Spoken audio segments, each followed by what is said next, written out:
everybody, and welcome to this episode of What's Next LinkedIn Live.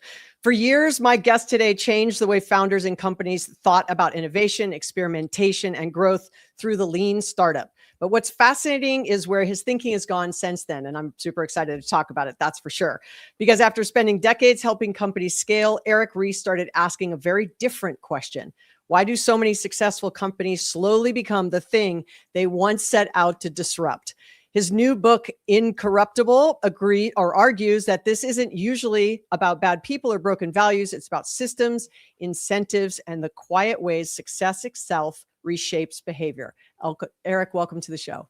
Thank you so much. Happy to be here. Yeah, I'm thrilled. Like, as I said, I followed your work for years. It's great to have you on. I've had many people in your orbit on LinkedIn Live. And so it's great to have you join. But I normally start What's Next with 3 bullish and bearish questions. But since this is a live, I'm going to do just one. Are you ready? Bullish, you're for it. Bearish, you're against it. Okay.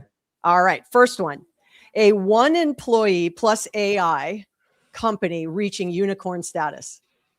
Well, bullish in the sense that I think it's almost inevitable that it will happen. But I feel like that is such a misleading stat because already we live in a world where employee counts don't tell you anything about the size or scale of an enterprise. So yeah, I can easily, almost any company could easily achieve this status by simply moving everybody to some kind of outsourced vendor. And if you look at what people are doing with AI, a huge fraction of it is simply using the AI as an intermediary to a massive value chain of vendors. So yeah, I guess technically bullish, but a little bit of a skeptic. Yeah. And I mean, and is that the right metric? We'll talk about metrics because I know you have a lot of thoughts around that, right? But is that the right metric versus the value of it? But, one of the things I kept thinking while I was reading your book and getting into it is, I'm going to use this word, but most leaders assume that what goes wrong happens dramatically, like something happens and that companies suddenly lose their values, right? Or suddenly lose their way. But your argument is actually more unsettling. It's that companies drift and they drift from multiple decisions, one incentive at a time, one compromise at a time, one optimization at a time, one AI agent at a time. And eventually people wake up to an organization that they barely recognize. Let's start there. Oh yeah. I mean, I wish it wasn't so, but I've lived through it. In my own companies, I've lived through it with so many others where I used to think that having your company fail was the worst thing that can happen to you. Oh no.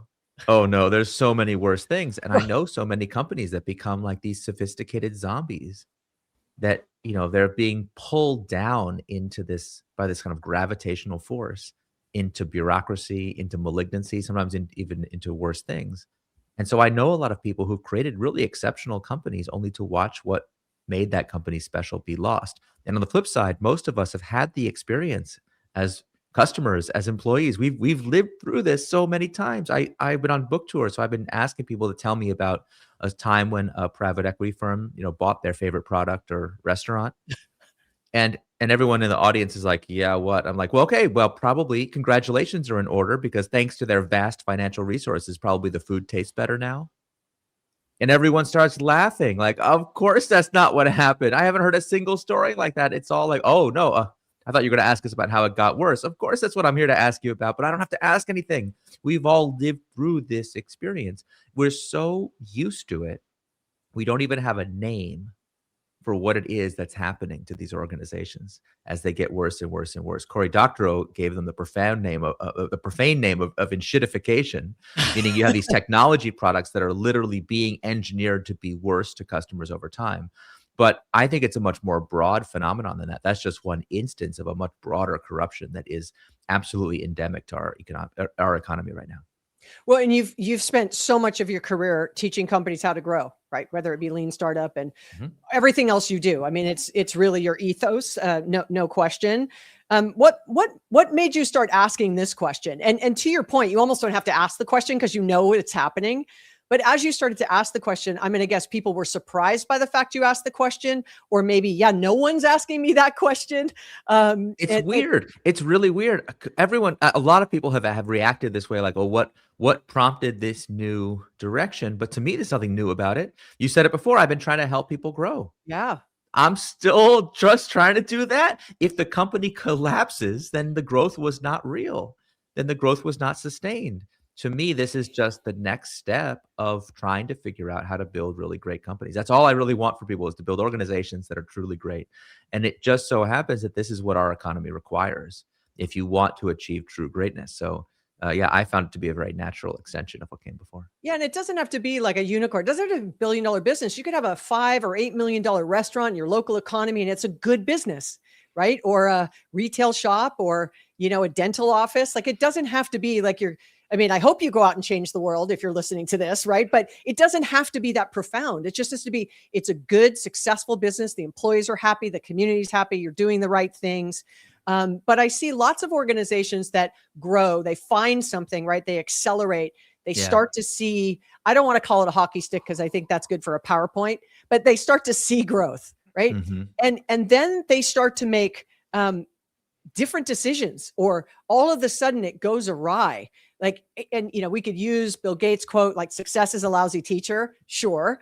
But you're right on top of it. Why do you think it is that, like, companies will grow and they're like, yes, more of this, let's just put our foot on the gas, kind of what got us here are going to get us there. And they start to make that drift that I started out with that first question, and they're just not aware at all. Yeah, so financial gravity is a real force. I think that is the hardest thing for people to understand. That I use the analogy of gravity because if you tell me you live on planet Earth, but you tell me I don't believe in gravity, it's like, well, guess what? Gravity believes in you, as it demonstrates every time you jump up in the air. So I think what's going on is the psychological effects that you're describing are predictable. They're not even really a choice. They are mostly done unconsciously. I get phone calls from founders trying to grow an extraordinary organization, like, basically every day of my life. So I've been with people going through this. I literally had a conversation like this morning, where someone was telling me this story. They said, look, we've had this incredible, we've been growing 50% a year now for several years. But the people that kind of invested in us and joined our board and believed in us at the beginning, that's not what they expected. Like, we've exceeded all their expectations, and now we're about to enter into the stratosphere. They're doing this, like, these massive deals, and it's just going incredibly well. And he's like, I was describing a certain person involved with the company. He said, look, that person's very mission aligned, but I could just see the glint in their eye. And so they're starting to be like, well, if someone wanted to buy us out, would that really be so bad? Why don't we just try to get a little bigger? Just like, it's like, if you press that person, have you given up on the mission? They would vehemently deny it. And yet gravity's got their hooks. It's like Boromir on the One Ring. Once it gets its hooks in you, it's very insidious. And you convince yourself that you are still pursuing the mission, because in order to achieve impact, you have to get to scale, right? Right? So I want to be super clear. There's nothing wrong with growth in itself. But as you achieve financial success, you inevitably come up against this force. And in the same way that if I imagine I was an engineer and you had a bridge that collapsed and you asked me to come diagnose what happened. And I walk over and I say, okay, look at the wreckage of the bridge and say, Tiffany, and very nice bridge. What happened here? Gravity happened here. That's why the bridge collapsed. You'd be pretty annoyed. You'd be like, that's not a very useful answer. And I'd be like, what? That's the truth. And it is the truth. But you're like, really? Is that all we can say about the situation? Truly? And you'd be like, what, my friend's bridge, it didn't collapse, but there's still gravity over there, right? And you're like, oh, okay, fine. And I go and I inspect the wreckage a little closer and I say, yeah, sorry, Tiffany, all the metal bolts in this bridge have been corroded. They rusted out. That's why the bridge collapsed. Would you then say, oh, well, I guess we can never build a strong bridge? No, we'd say, wait a minute, why don't we build with stainless steel next time? And so the question the book asks is, what is the organizational equivalent of stainless steel? What are the materials we can build that are corrosion resistant, corruption resistant? Or in other words, how do we build organizations that are incorruptible? And so do you think that success changes companies, or it reveals who they were all along? So like you just said, right? The leader, are you committed to the mission? Yes. Right. But, I might sell, right. And so was it really a mission-driven company in the first place? Yeah. This is one of those ancient philosophical questions, because when someone is revealed to be weak in this way, was it always that way, or could they have gone a different way? I happen to think that the choices we make determine the choices we'll be able to make later. So one of the most important ideas in the book is that it's always too early until it's too late. Yeah. When people want to build a mission-driven company, I always ask them, are you actually mission-driven or just mission hopeful? Right? Are you just, if you're saying, well, I'm going to trust to my good intentions, and when gravity comes, I'll be like heroic Atlas holding up the whole world. That's not really mission-driven. So when those companies collapse, you ask, well, did that just reveal the weakness of the founder? I would say no, it reveals the weakness of the structure. And unfortunately today, the so-called best practices we have about how a company should be built, operated, and governed are intentionally trying to create weak companies. I know that sounds a little crazy, but part of the reason why we have such value-destroying practices that are taking over our minds is that we have been told that weakness is actually the goal. And so companies that have no sovereignty, that have no ability to resist this temptation or pressure, that's seen as a best practice. This sociopathy is kind of built into the way we teach leadership today. But it doesn't have to be that way. And I know for a lot of people listening to this, they're probably thinking to themselves, well, Eric, this is just inevitable. It's greed, it's human nature. It happens when there's money, when there's scale, when you're public, when there's quarterly, blah, blah, blah, blah, blah. Okay, I hear you. But if it was inevitable, there would be no exceptions. And yet there are. There are these companies that everyone kind of widely agrees are like the exception to the rule, that don't seem to feel this gravitational force. And that was one of the things I really wanted to understand. I've helped build some of those companies myself, but I studied quite a few more. And I just started to notice this pattern. If you look at the companies that have successfully resisted this gravity and therefore have been able to fend off corruption over long periods of time, we're talking about companies that have been able to endure for decades or even centuries, they tend to defy all these best practices. They do things in the worst possible way, according to our modern finance and governance theories. And at some point, I think there's enough of these exceptions that we, instead of calling them exceptions that prove the rule, I think we have to say, wait a minute, maybe the rule is broken. Well, and there's so much there to unpack because to me, I feel like I talk about growth all the time as well.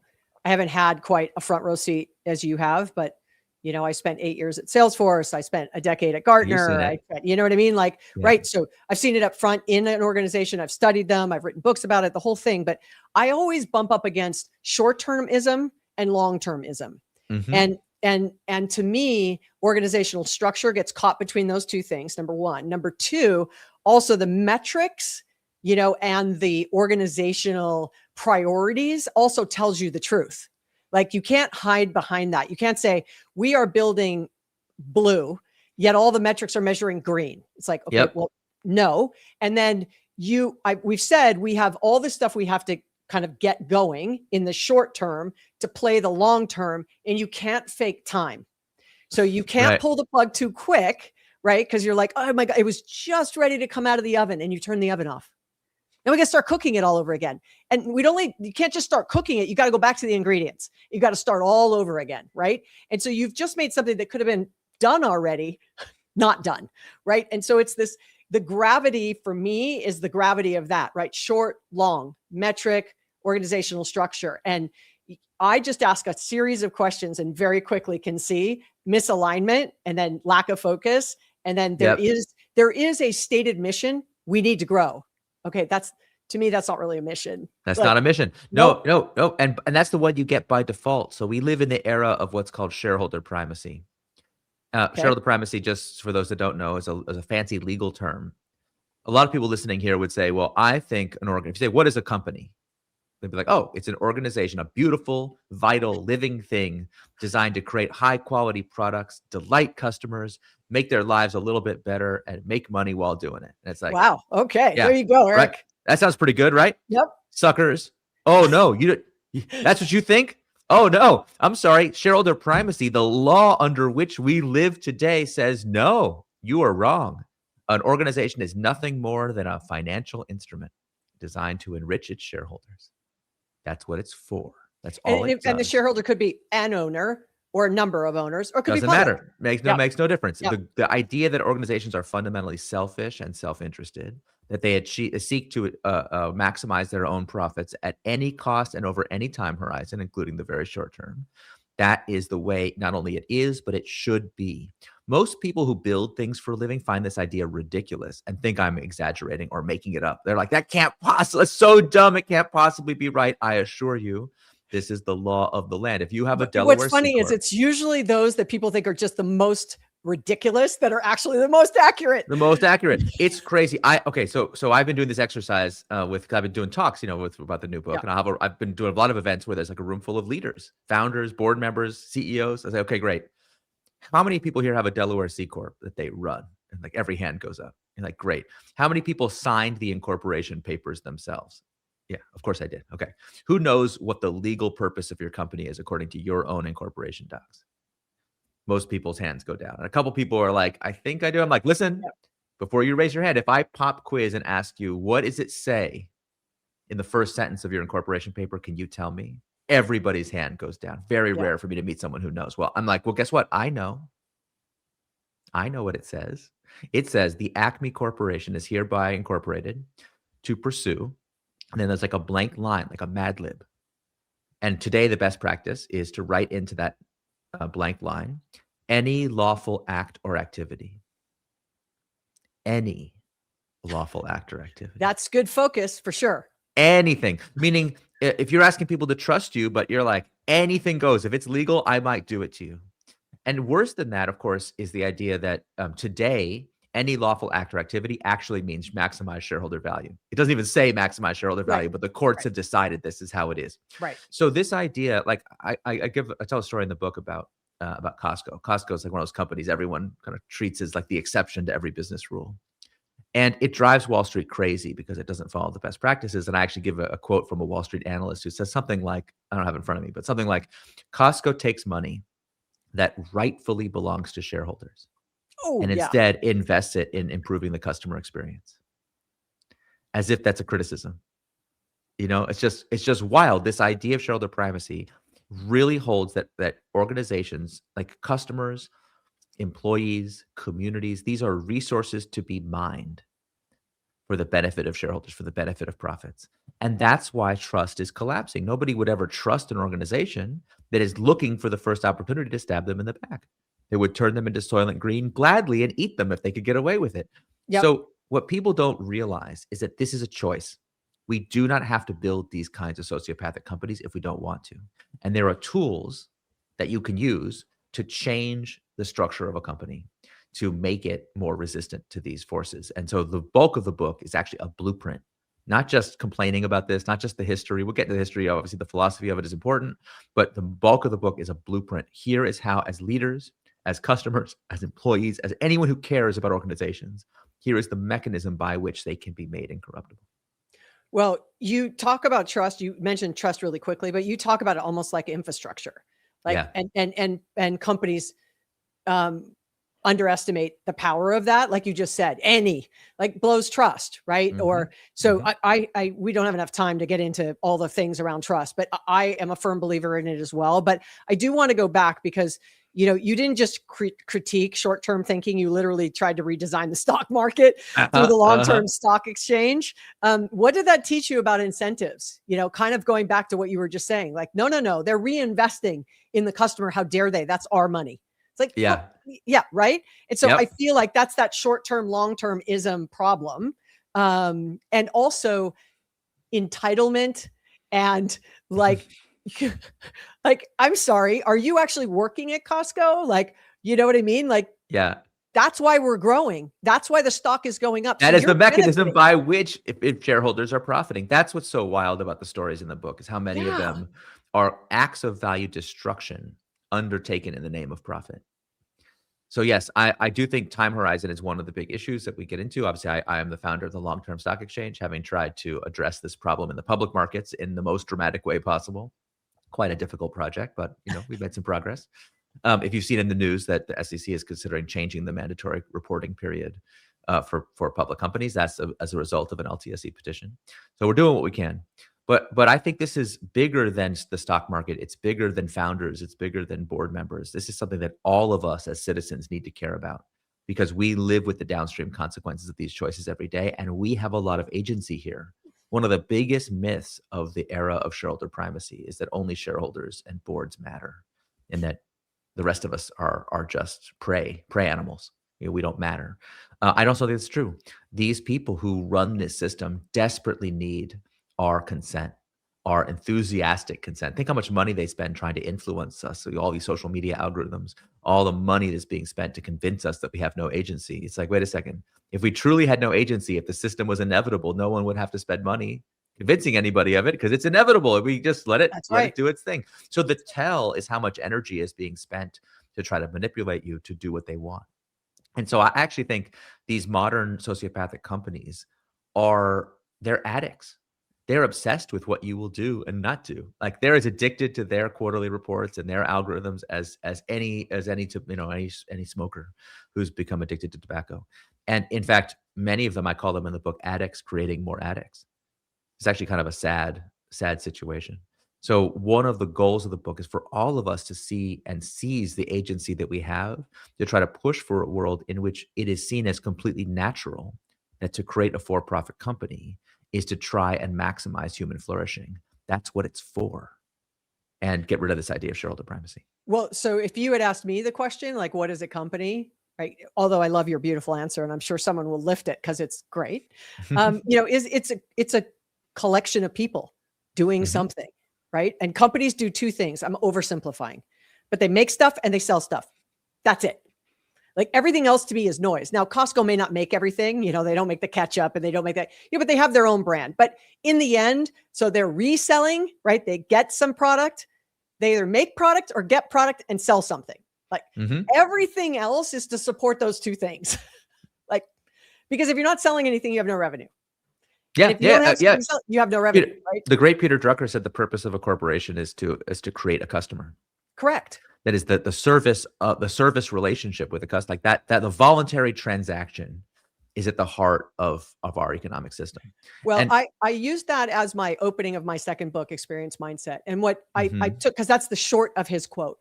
And the back end of that is true, but the only way to have a very happy customer is to have very happy employees.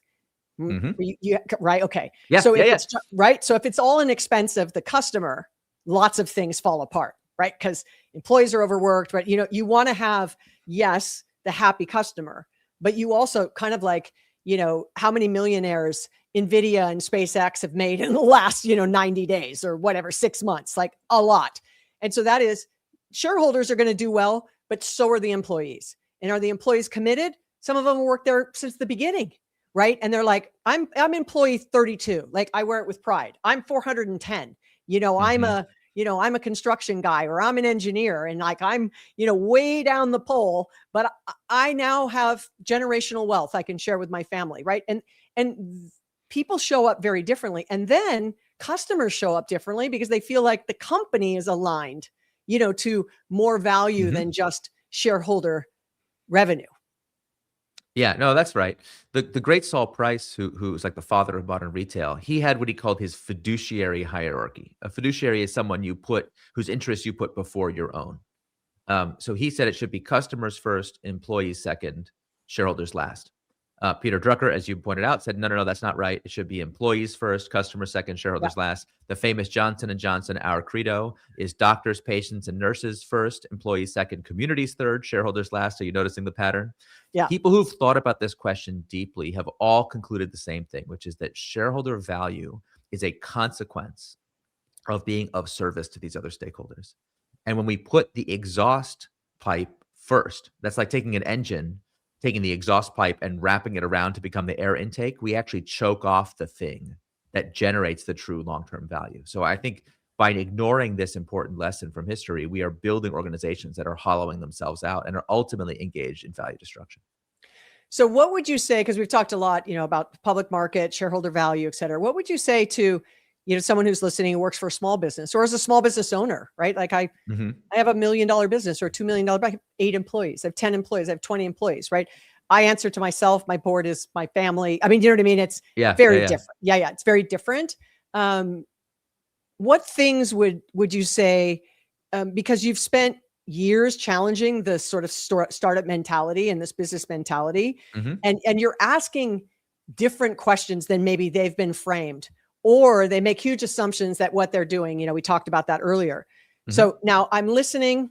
I'm either owner or I work for a small company. I heard everything Eric and Tiffany talked about. What would be my action from this if I'm not, if I have a smaller organization? Yeah. So this is a really endemic problem for organizations of every size. Like if you look at the data on small business, first of all, most small businesses fail the succession problem. Like the next generation is not prepared to take over the business, and so they collapse or have to be sold. And I was looking at data, I put this in the book, of people who sell their business. 78% of those people regret it within 1 year. Yeah. So even if you have no outside investors, even if you What's have the regret reason? Is it they miss it or what? Well, of course, it's complicated, but yeah, a Yeah. lot of times it's because their life's work is now in somebody else's hand and it's not going Okay. that well. Yep. So yes, you profited from it, but most people who create a small business care more than about, like, to them, it's not just a financial instrument. They care about its longevity. Yep. And so I would say that there's two categories to the blueprint. There's the first is like on the operational side, the ethos of the company. What do you stand for? Small businesses tend to have an advantage here. They tend to be more service oriented, but not always. And sometimes the founder has an intuitive understanding of this that their employees do not understand. And a lot of times you mentioned the kind of the corruption that happens by degrees unconsciously without people being aware. Not having clarity about what does this business stand for? Who are our fiduciaries? How does the business model align with the mission? I think being more clear about that, there's a lot of techniques in the book that are for that. And then of course, on the governance side, the structure. I can't tell you how many companies are one phone call away from private equity showing up and just forcibly taking over the company. I meet so many companies, large and small, who think they are immune to this, think this can't happen to them, but unless you are in a very rare set of circumstances, it can and will happen to you. So making sure that the governance, that the legal purpose of the company is aligned to people's long-term intentions is a relatively easy problem to solve. It's like a relatively easy thing to do in the grand scheme of things that most companies don't do because their lawyers tell them, you don't need to worry about this. Don't, it's something you can always do later. You don't need to do it now. And sometimes, later comes around and it's too late. And so, people go on to do two things. One, write down, be clear about the mission and your fiduciary commitments. Second, make sure the company is structurally protected against somebody trying to take it over. Well, what's fascinating to me is, are they, in the business or on the business, right? Like they're so in the business that like that simple question, like, what is the mission? Oh yeah, we got it written down. Like, everybody needs to know what it is, that every decision you make within an organization should flow through the lens of what's the mission? What are we trying to accomplish? What are the metrics? What is our governance? Like, you know what I mean? That you're not making a decision one way and another way just because of the whim of something, whatever that something might be. One customer, one leader, the owner, like the whim of whatever, right? A partner, whatever it might be.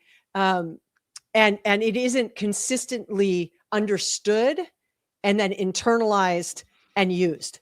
And so that kind of the soft stuff, gets ignored because, and I also see this all the time, right? So hyper focused on the mission, but the mission may be growth. The mission might be, a minimal viable product. The mission might be, CAC going down, or what I'm saying? Like it's a tactical mission. Yeah. It's right? not a mission at all. I remember doing a lean startup workshop with a big company, and they had different teams, and each of them was, I always start with, what is the goal? What is your purpose? What is the mission?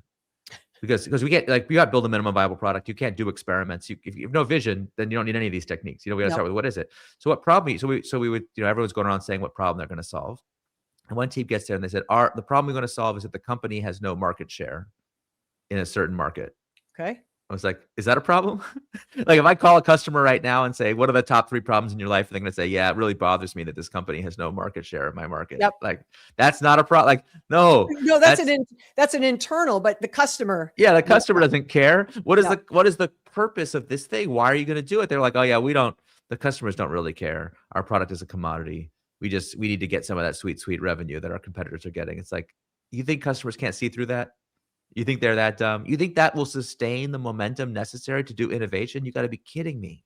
So I think most business owners understand this intuitively, but when they have to try to teach it to other people, they often don't know how to put it into words, because we are, unfortunately, most of us, if we've gone to business school, if we've worked in other companies, and we've just been indoctrinated into this set of ideas, like we don't see trustworthiness as an asset. We don't see mission as a source of competitive advantage, especially in the boardroom. So a lot of people, even investors, who invest on the basis of mission, when they become board members, I just had someone explain this to me. I was talking to a founder, and he was talking about when he meets with his board members individually, they're really all about mission. But when they meet collectively as a meeting, they start asking him all these other questions. Like it's just like they become these like robots who are asking me these questions that are like it's all about ROI, it's about growth, it's about money, money, money, money, money. And then after the meeting, he would take him aside and be like, "Why did you ask me that question?" He's like, "Yeah, I don't really care about that, but I feel like I need to look like a board member in front of the other board members." Right? So it's like no one actually thinks this idea makes sense, but we all feel it is necessary to perform obeisance to it in order to advance our own careers, in order to be taken seriously, in order to seem like we're, being the responsible, serious adults. And part of my goal with this book is just to fracture that consensus and say, no, we don't need to do it's that absolutely anymore. groupthink, right? It's Absolutely groupthink. groupthink. It's unnecessary. Totally unnecessary. And, I had the opportunity, I would talk about a lot of this stuff. And then, spending 8 years at Salesforce was really a front row seat to see purpose over profit. Yeah. Profit and purpose can coexist, but it was very, very, very controlled around the vision and mission of the company and how it was organized and what the metrics were. All of those things sort of cascaded. But that happened from day one. And so it's easier when it's day one and you get to as large as they are now. Mm-hmm. Versus you are not that kind of company and you're that large and you're trying to back up to become that kind of company is very different, right? And so if you're small and listening to this and you aspire to be big, these decisions you make today are the foundation of that business. Like trying to course correct when you're at your first 10 million or you get to 50 million or you get to 100 million, like the business is very different than it is right now at 3, it's just different. And the people, the ability to move it, and those things. So while this may sound like, a lot of stuff that isn't important to you right now today, I would say it absolutely is. So, I would say go pick up a copy of Eric's new book, Incorruptible, and really take to heart what he says and say, after you read this book, is there 3 things that you would change? If there's nothing you would change, you might have missed the point, right? If there's 10 things you change, don't try to change them all at one time. I would think that you would agree with that, right? Oh, yeah. Okay. I tell a story in the book of a founder who called me, and I won't get into the details of what they were calling me about, but anyway, they were very worried about these issues. And it wasn't that they were like worried about mission. They had this vague sense that they needed to like take the company to the next level, and they wanted some advice. So I was like, look, I was looking at their structure. I was looking at many of the issues that we're talking about here. I was like, listen, you're actually very vulnerable. I would say even that you're in big trouble. You really need to like fix some things. And we walked through both on the operational side and on the governance side. And they were very like interested. They thanked me profusely. They're like, oh, this is so great. Anyway, they went off and they called me back a few months later and said, how did it go? They said, yeah, we didn't do any of that stuff. Oh, why is that? Oh, well, I talked to my co-founders. I talked to our lawyers, our bankers, our advisors, they talked to all these experts, and every single one of them had been like, you know what, man, Eric is such a downer. If he really believed in your mission, in your vision, and how unique and special you are, he wouldn't talk like that. He just doesn't get it. We get it. That founder was ousted from his own company 5 months later. And it was like clockwork. The same people that had told him not to worry were the ones profiting from his own downfall. Well, and they did it in the name of saying what a genius he was. Therefore, he was invincible. Yeah. It was and I always say to companies, if I could have $1, and I'm sure you would have 1 million, but I'd probably have 1,000. If I could have $1 for every time someone said, I hear you, Tiffany, but we're different. We're unique. Not really how it works for us. And I'm just like, yeah, you make stuff, you sell stuff. You know what I mean? Like customers don't care about your sales process. They don't care about your metrics. They don't care about those things. They don't even care you use whatever technology you use. They are looking for the experience. Like at the end of the day, that's what they want. Mm-hmm. So I know you think you're unique, but I'm telling you, in education, healthcare, financial services, or whatever business, 80% of it is fairly consistent, but yet they think they're unique. Yeah, that is very common. Yeah, unbelievable. Well, Eric, thank you so much for joining us on this LinkedIn Live, What's Next, for the thoughtful conversation. Please share with everybody how they can keep in touch with you, besides going and picking up a copy of Incorruptible. Well, yes, thank you to everybody who reads the book. You can learn more at incorruptible.co. You can join my mailing list there, where we have all kinds of cool bonuses, by the way, you can get if you read the book and get it there. You can also follow along at howisincorruptiblegoing.com, where every single podcast and interview and endorsement and prize and award the book is winning. So you got to see how people are taking it seriously, which I'm very grateful for. You can check that out too. And obviously you can find me on LinkedIn and all the other social media platforms. But yeah, definitely appreciate everybody who's gone out and made the book such a success. And those who want to join the mailing list, that is definitely the best way to stay in touch. Excellent. Well, thank you again, Eric, for such a thoughtful conversation. My pleasure. It was fun. I could have kept going, but we are out of time. So thank you. Thank you, everybody, for joining us on this episode of What's Next LinkedIn Live. I'm your host, Tiffany Bova. Let's thank Eric Ries. Give comments, feedback, shout outs, anything you'd like in the comments. Thanks again for joining us, and we'll see you again next time. Thanks, everybody. Take care.